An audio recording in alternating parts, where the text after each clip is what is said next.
Good morning, everyone. Welcome to the panel. Thank you so much, panelists, for joining us.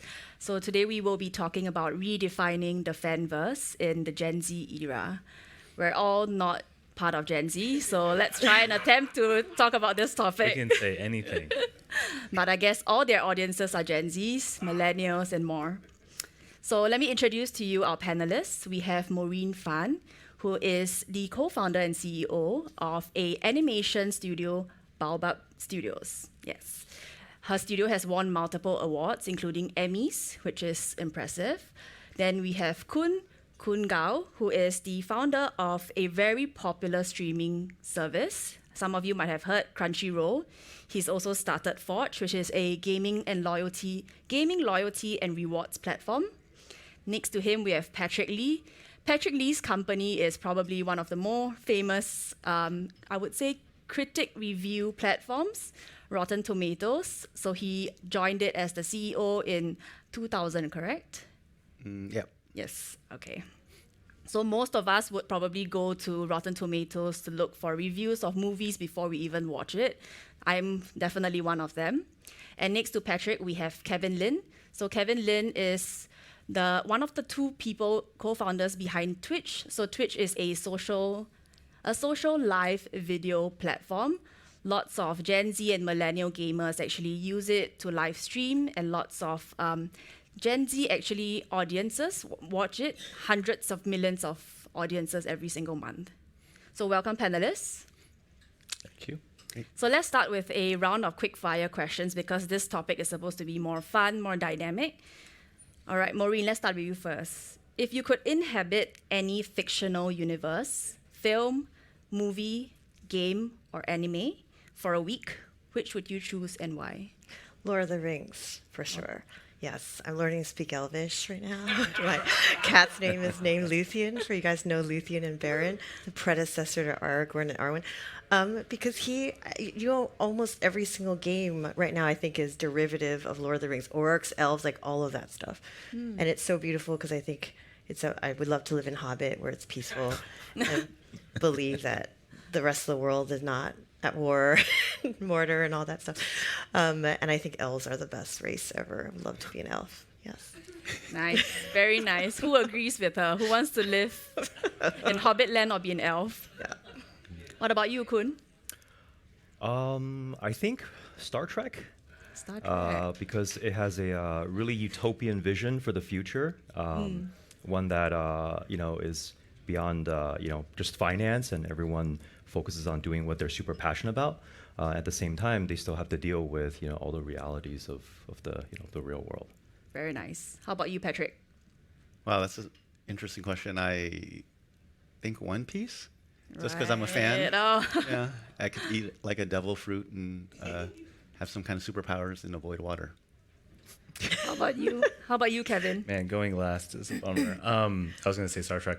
I think this is really obscure, but there's a show called Scavenger's Reign, which is a really awesome animated series about this whole other planet where biology works just completely differently, and it's really sort of sustainable living. These humans get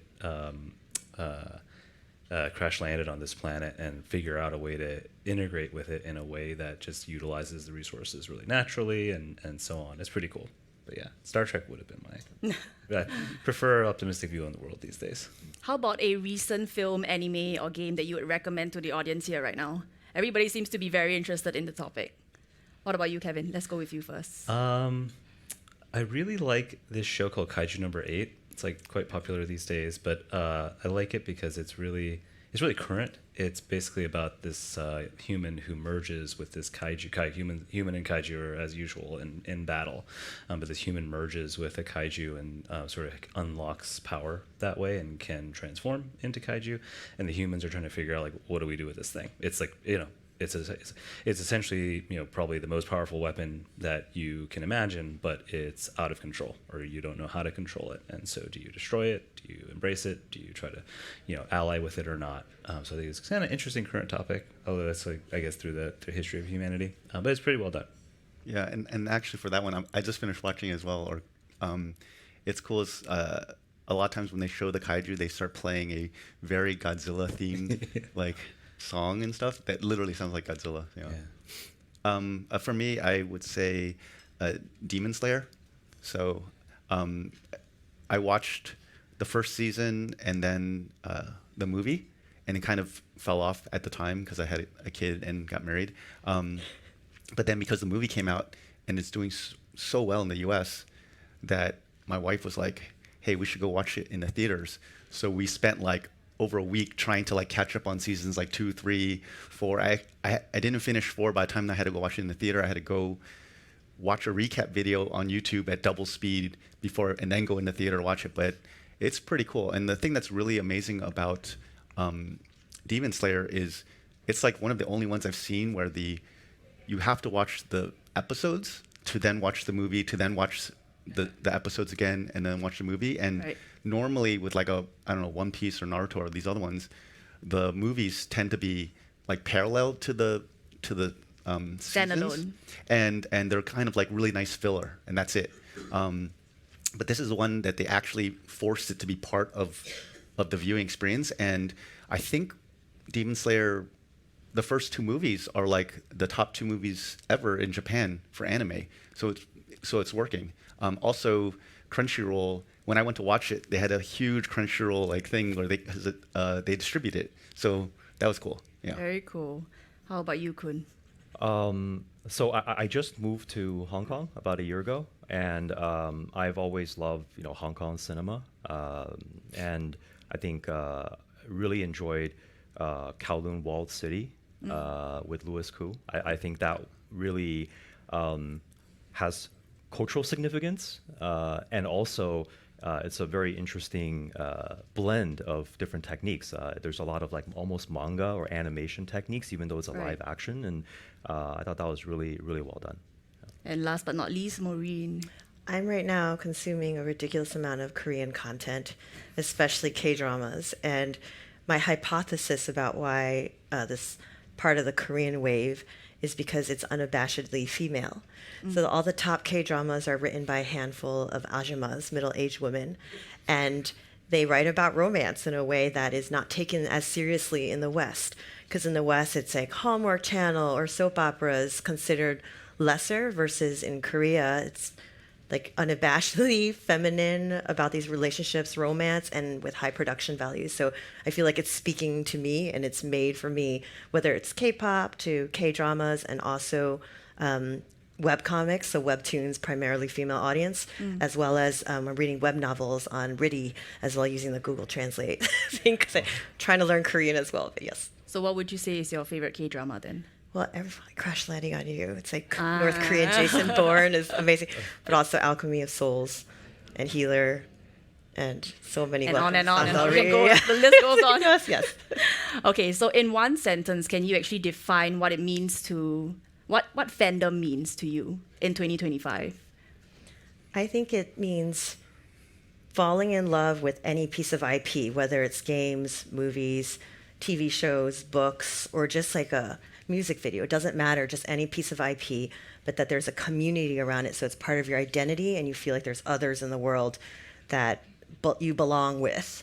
And increasingly so in 2025 and beyond, feel like I have some power in some way. Like the fan community has power in a way, almost over or with the creators of the IP. At least as creators, we need to make the community feel that, because they are becoming more and more powerful.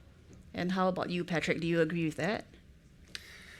I mean, when I think about fandom, for me personally, I tend to focus around the stuff that you would see at San Diego Comic-Con that people are cosplaying in. So more like comic books, video games, anime, sci-fi, fantasy. And the thing about that type of fandom that I find very interesting is all of these different things can start in different mediums, like print, live action, animated, video games, merchandise, and when they get big, they will be across every medium. And when you go to San Diego Comic-Con, you will see folks like in sci-fi, like Star Wars and Star Trek, in fantasy, like Lord of the Rings, Game of Thrones, comic books characters, video game characters, anime characters, and it's really interesting when you go to those that it's like so diverse, everyone is so friendly. And people see each other dressed as like a similar kind of cosplay or something, and and there's this like instant bond. You know, my wife and I and our daughter, we would go as Spy Family, the anime, a couple times, and we will get stopped like 50 times, especially when it first came out, with people who want to take pictures, or we'll see other people dress up as Spy Family. And yeah, there's just something really amazing about that I love. Yeah. Has anyone else dressed up for a cosplay convention? I'm too lazy, but I think a big part of it all, I agree with everything that's been said, but I think the reason why it's growing so much lately, or like the brand of fandom, so to speak, is talked about so much is, you know, there's this onslaught of like bad news all the time. And a big part of fandom is embracing your imagination and believing in that so much that it manifests, right, in community and then beyond. You know, dressing up is exemplary of that, of just saying, hey, you know what, I want to go into an alternate universe today, and I have my friends alongside to do that with. And I think that's driving a lot of this desire for more of this type of content, which are these like better imagined worlds than the one we might feel like we live in. It's really interesting that you say that, because I think travel is an example of how people escape, right? Escape from a world of negativity. But the reason why gaming is so popular now is because it's also a form of escapism. People go to it to not have to deal with the negative things that they constantly see in their news feed. So you're exactly right. What about you, Kun? What is your definition of fandom? I think it's just passionate communities where you feel like you can belong, and especially in this day and age, there's so much negativity, and with fandom, it feels like there's not really that kind of divisiveness. That if you find a passion and an interest within that community, they're very willing to embrace you, no matter what is your background, or where did you come from, or what is your ethnicity or gender. Like, fandoms are very ready to be embracive. And I think that's where a lot of youth today really, you know, they struggle. They're looking for a community and a place to belong. So actually, let's talk a little bit more about your origin stories, where you guys started.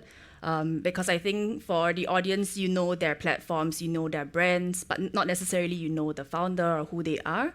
So Maureen, you actually went from gaming to Pixar to creating what's now being called the Pixar of VR.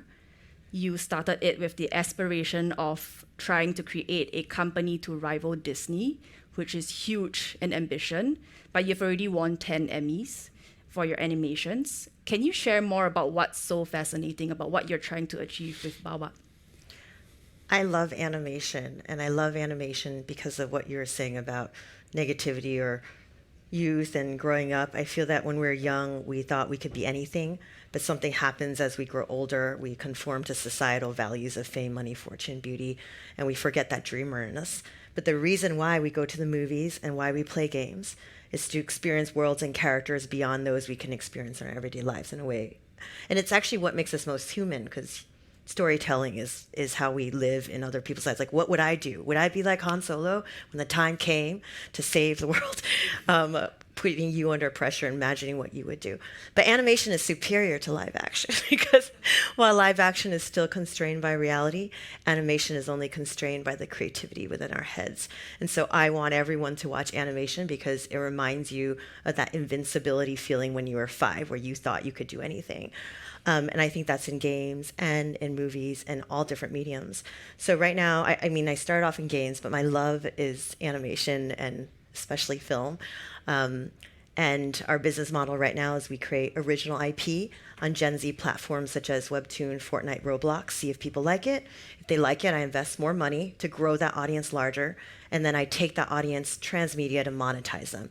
So we have film, TV division, games division, and also publishing division. And the reason I love this is because of fandom. Me as a Lord of the Rings fan don't want to be the game Lord of the Rings fan and then the movie. And I'm just a Lord of the Rings fan. I want all of those mediums to integrate, know who I am, and actually customize based off of knowing my love of them. Like, why is there a separation between them? And so often when you start with one medium, like I'm a great movie, I'll just hand it off to some work for hire studio to make a crappy game just to monetize me based off of the fact I love IP rather than respecting me as a lover of that IP and creating a great version of that game for me. So I feel like the audiences deserve better. And so that's why we want to do transmedia experiences. Incredible. Kun, actually, your story started a little bit similarly. It came out of an absolute need, but also a passion for anime. So I heard that Crunchyroll, the idea actually came from you and your friends wanting a platform to watch the latest episode of Naruto every Thursday, but there wasn't a platform available. There wasn't a streaming service available for you back then in the mid-2000s, right? What was the biggest lesson in starting a company with few predecessors and also few peers to learn from or be inspired by? Well, I think we definitely had a lot of help and support in Silicon Valley, but I think it was really one of naivete. We didn't really know what we were doing or getting into, and I think that actually was like our superpower, because looking back, it's like pretty tough. And if I knew how tough it was going to be at that time, maybe I wouldn't have done it. Yep. So we basically, we were engineers, like we were just coders, and every Thursday Naruto would come out on air in Japan, and then you'd have to wait 12 to 24 hours for like a fan community group to subtitle it and then upload it. And because bandwidth was expensive back then, you need to put it on like a torrent website. And so everyone would be going to a torrent website and try to grab it at the same time, and it'll take forever. And we're just like waiting, and we're like, oh, why not just like stream it? And at the time, YouTube, our friend Steve founded YouTube. It was blowing up, and we're like, why don't we just make a YouTube but have anime content? And YouTube, if you didn't know at the time, had a 10-minute limit on the videos you could upload, and so anime would get chopped up into like three, because it's like a 23-minute segment. It would get chopped into 3 pieces, and so YouTube actually wasn't a great discovery engine, because you had to find the episode but one of 3, and if someone forgets to upload 2 of 3 or 3 of 3 or gets removed, then you can't find it. And so there was a clear need for a way to stream and experience the content. And so we basically built that, and then we shared it with our friends, and then we're like, what's licensing? We didn't even know about anything about licensing. And then we started getting like DMCAs and lawsuits, and we're like, oh, what do we do now? And so every step of the way, it was like us trying to figure out, okay, how do we just make this thing live? How do we will this thing to keep living? And then having to deal with the trials and tribulations. But definitely being naive to how difficult it was, and just focusing on one step at a time was how we got to where we were. Rotten Tomatoes, actually, Patrick, also was started with a very similar need. I think it was your co-founder, Sin, who wanted a place to read reviews for Jackie Chan movies, which he loved. What would you say was the one thing that has made Rotten Tomatoes so iconic today as a platform? And how are you sharing similar advice to the startups that you are mentoring now? For Rotten Tomatoes specifically, I think actually one of the biggest things was we created something called Certified Fresh. And what it was is we were actually talking to the studios, and they were saying when their movie, at the time we only had Fresh and Rotten. Fresh was 60% or above. And the studios were like, hey, when we get a really high score, we want to kind of like let the world know. And maybe you could have something even higher than Fresh. They actually suggested, the person we were talking to, he was at Fox Searchlight, Andrew Lin, and he suggested 90% or above.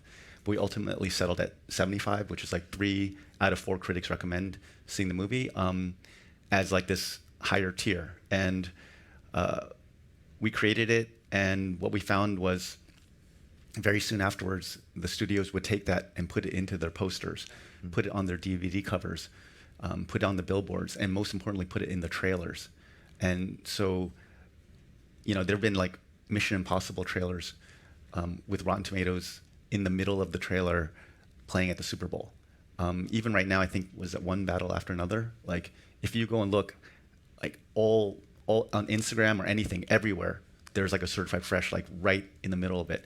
And I think because the studios are like, hey, we got a high score, let's let the world know, and then everyone sees like Rotten Tomatoes everywhere, then they start thinking like, oh, we need to pay attention to Rotten Tomatoes. So the studios are like actually reinforcing it for the moviegoers which makes it more important for the studios. And so I think that was actually almost by accident the thing that made it really work all this time. As for advice to someone starting out, the big thing for us with Rotten Tomatoes was focus.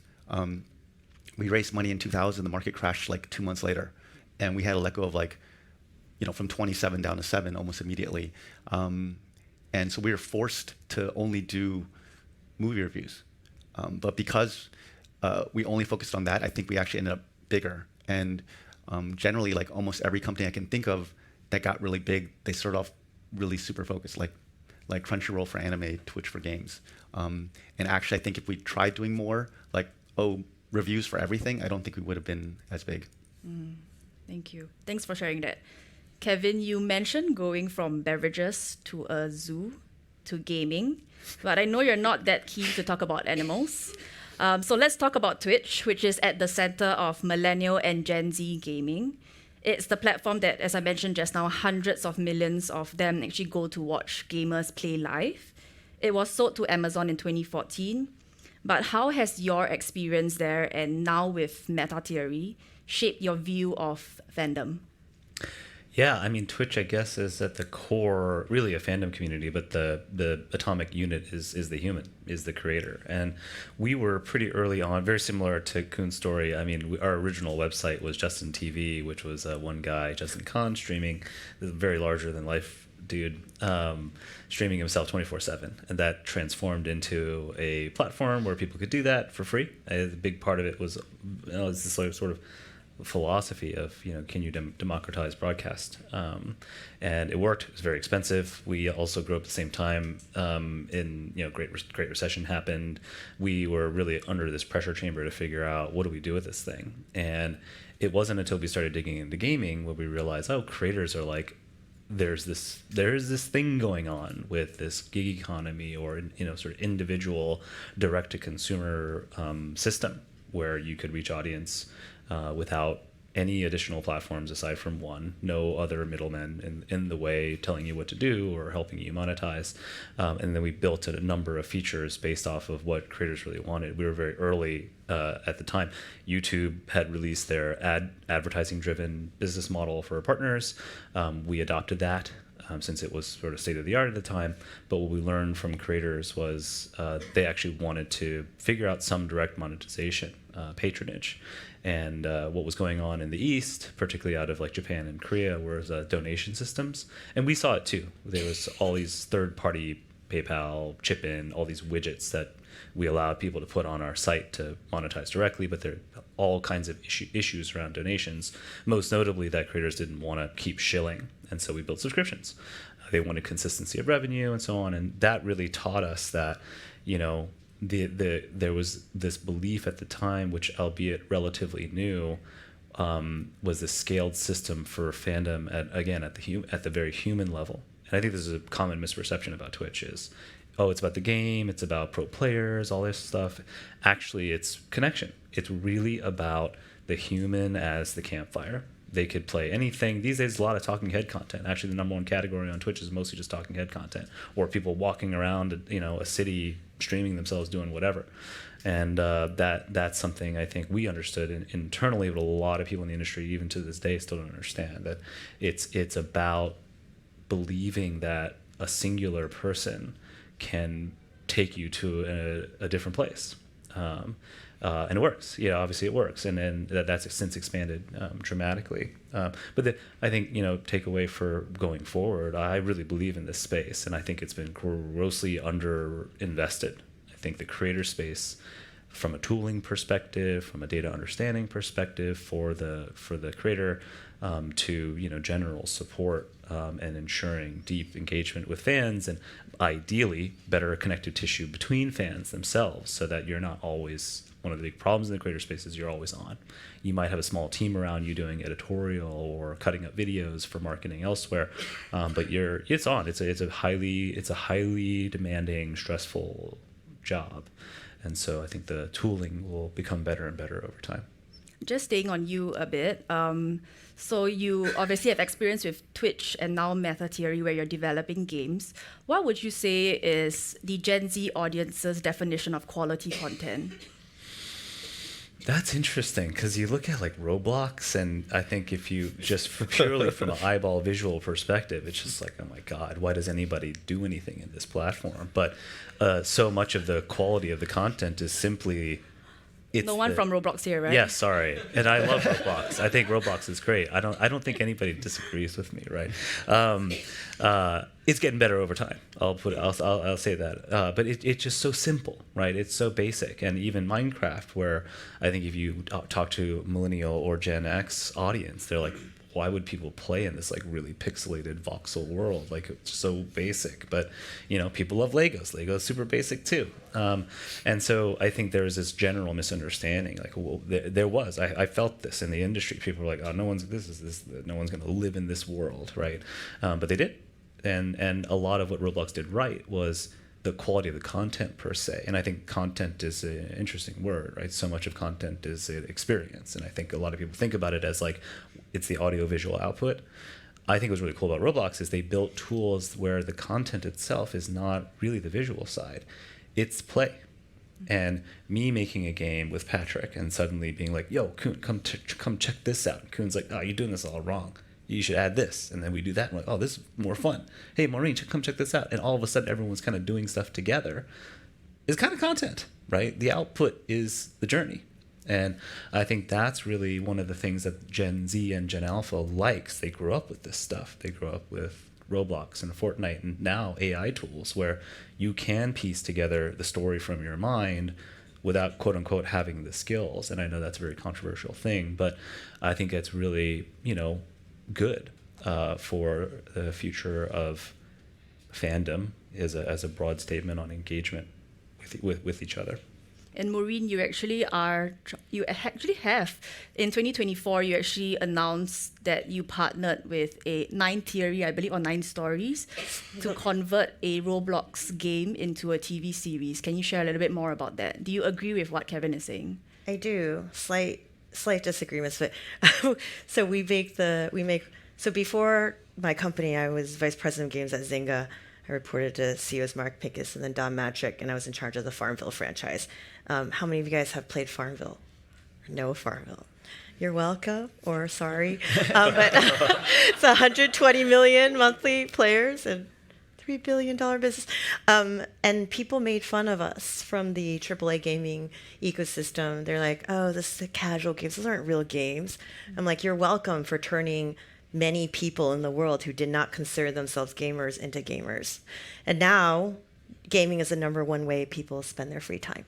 And Roblox with 380 million monthly active users has more users than all of Netflix's subscribers and more than the entire AAA gaming system combined. That is insane. So, and 58% I think are kids, right? So that is the massive scale. And also YouTube is crushing Hollywood the way Roblox is crushing the gaming industry. And it's this creator economy driven by Gen Z and Gen Alpha.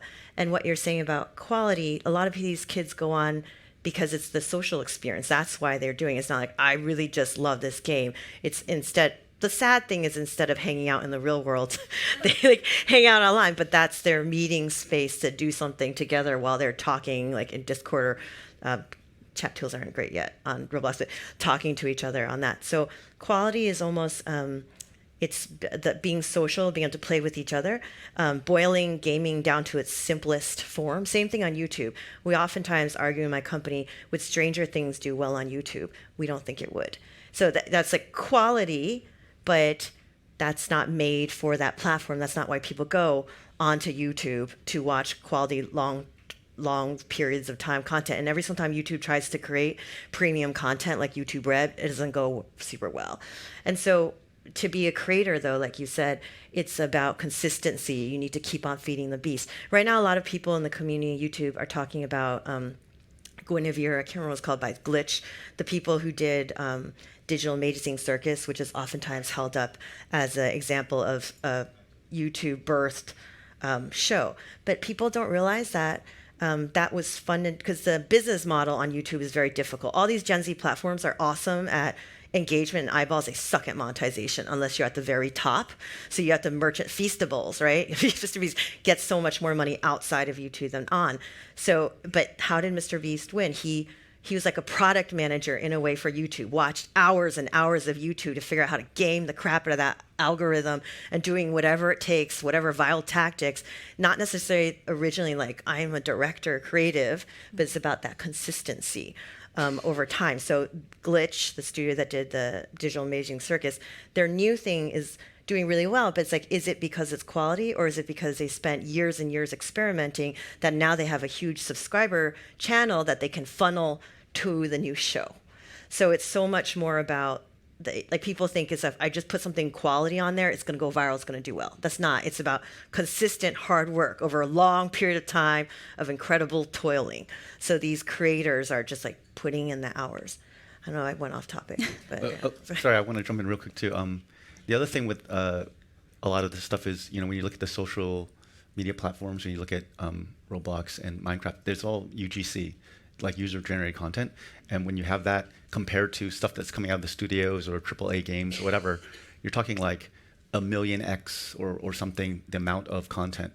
And so when you think about from a quality perspective, most of it maybe isn't great, but some of it will still come up, and there's so much more like options for people. So things that you would never think would have an audience will end up getting an audience when there's just that much content and that much variety. Almost anything you can think of, you can probably find on like a YouTube or Twitter or anywhere, TikTok.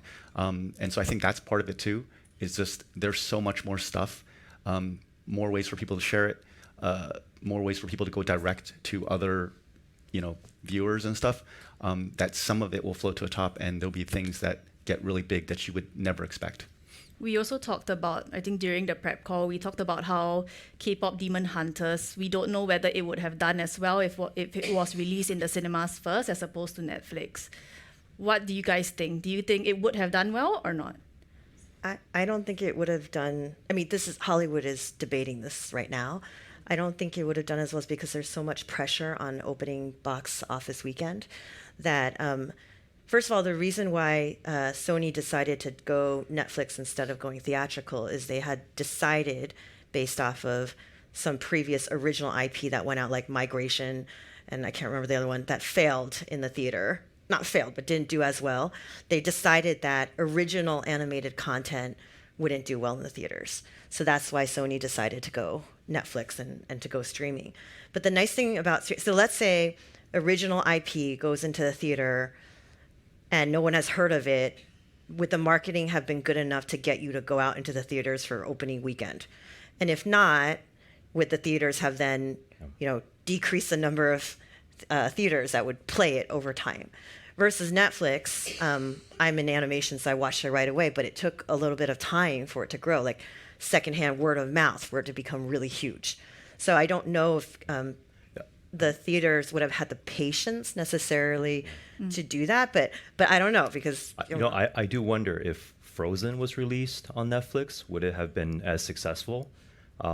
Because I do think that K-pop Demon Hunter is hitting a very specific age and demographic, one that grew very virally. Like my kids got into it because their friends at school were singing the songs. And then for like 2 weeks, everyone was just singing the songs. But that's basically like viral marketing for the thing. And now if your friends are singing the song, you want to watch the show to participate and join in, how do you do it? If it was a theatrical experience, it's like, well, they can't go to the theaters by themselves at like 8 years old. So then they have to drag the parents, but it's a weekday, I can't really go. So, but if it's on Netflix, they can just start watching, and then the next day they're part of the experience.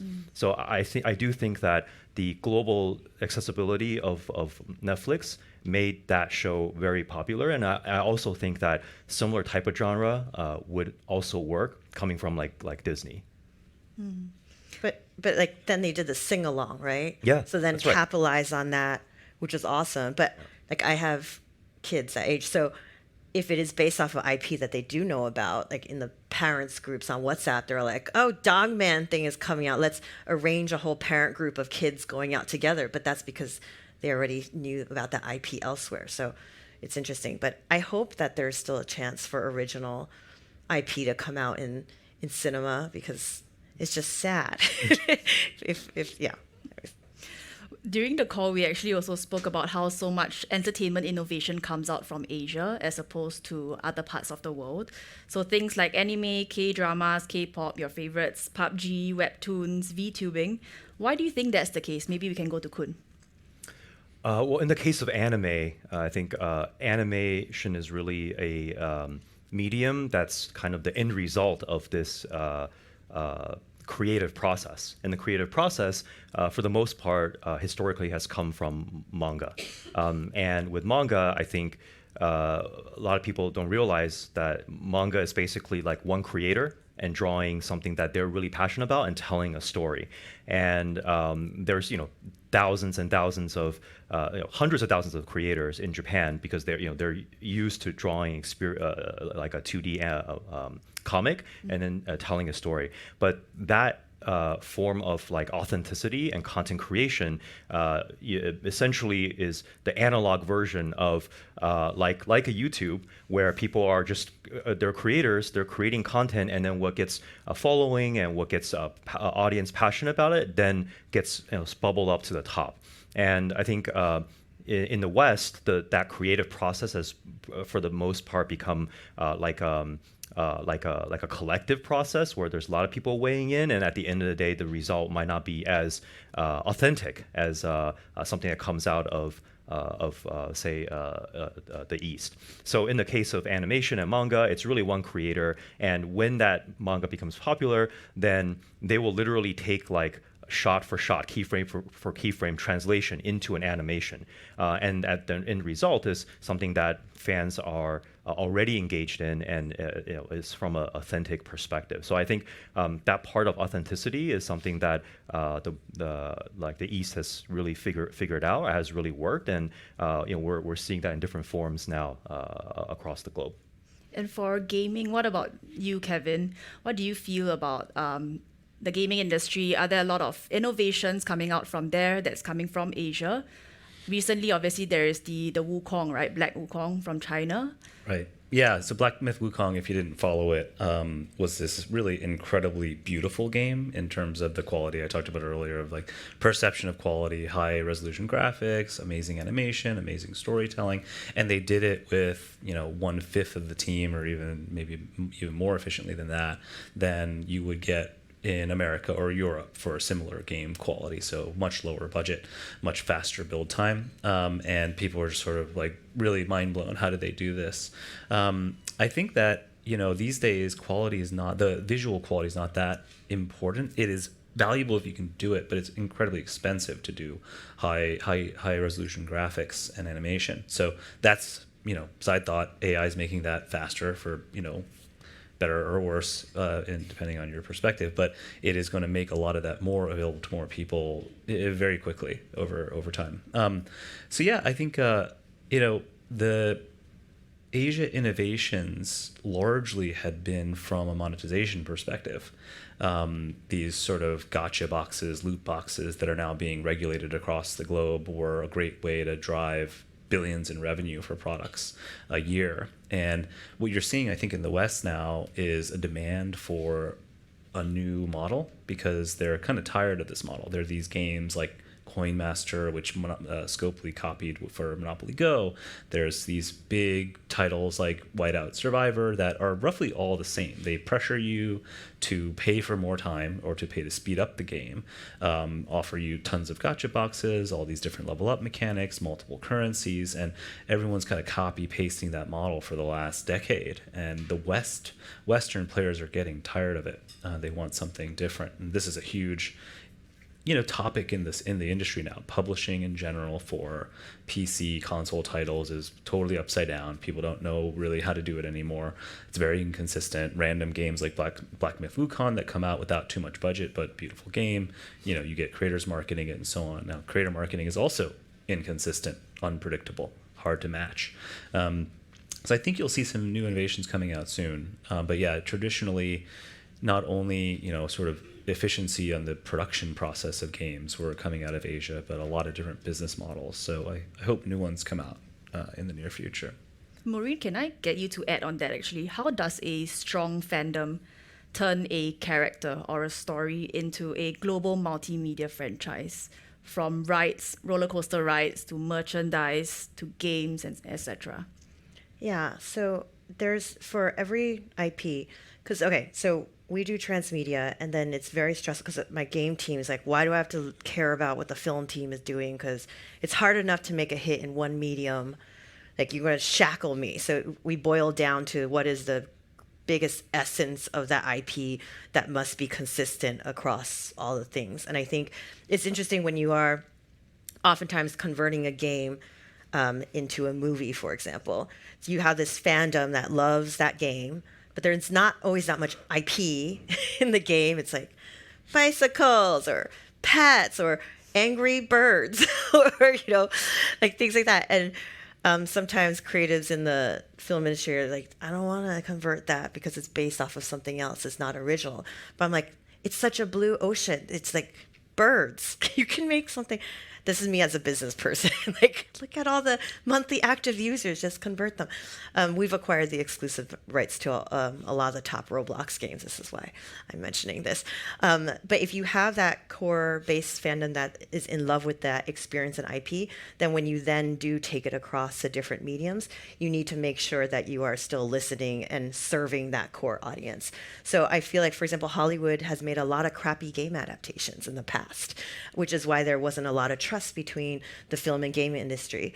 And to be honest, Hollywood used to look down on us. When I say us, it's because I used to be gaming. Look down on us in games, so there wasn't a lot of trust. But now I feel like a lot of game adaptations into Hollywood have been really successful for Minecraft, Sonic, Mario, all these things. And I think it's because they're listening to the audience more. But there's always a delicate balance of how much do you listen to the audience. But they're panned in by Rotten Tomatoes, right? Minecraft has 40% Rotten Tomato meter rating. Mario has 50%. Sonic is, I think, around 60%. And then you question, is it because it's bad storytelling and poor quality, or is it, but the people who watch them love it, right? And so is that enough? Is that then considered quality? And is whatever's considered good story not what matters anymore? Which makes me a little sad, because I want to create quality product that also gets highly rated. But I think that just shows the power of fandom, though, because they knew that they had to listen to the audience rather than, usually if you're Hollywood, you're like, let me take the rights. I have complete creative control. I don't need you.